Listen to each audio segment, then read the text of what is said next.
কোনোদিন ভাবিনি এরকম একটা সভা করতে হবে, বা বাংলার মানুষও কখনো ভাবেনি যে এরকম একটা সভার আয়োজনও করা যায়, বা এরকম একটা সবাই থাকতে হবে। তার কারণ হচ্ছে যে এই ওয়ার্ডের যে কাউন্সিলর সূর্যদেব, তাকে ইলেকশন কমিশন মেরে দিয়েছে, মৃত বলে ডিক্লেয়ার করেছে। মৃত বলে যখন ডিক্লেয়ারই চলে, তার তো একটা প্রতীকী সভা করতে হবে নাকি? তাহলে একটা সম্মান টম্মান জানাতে হবে তো, মালাটা দাও, মালা করি, মালাটা দিতে হবে তো। কিন্তু ছেলেটা ভালো, কতদিন কাজ করেছে, কি সুন্দর কাজ করেছে, ডেভেলপমেন্ট করছিল, ইলেকশন কমিশন ছাপ করে উঠে মেরে দিল।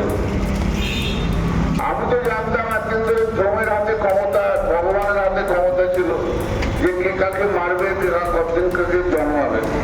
এখন নরেন্দ্র মোদীর কৃপায় ইলেকশন কমিশনের ক্ষমতা পেয়ে গেছে, কাকে মেরে দেবো আর কাকে রাখবো, কার টাইটেল চেঞ্জ করবো, কাকে কার বর বলবো, কাকে কার বউ বলবো, সে বউয়ের সঙ্গে মায়ের সঙ্গে যে মেয়ের বয়সের ডিফারেন্স কত রাখবো, সব ইলেকশন কমিশন ক্ষমতা পেয়ে গেছে।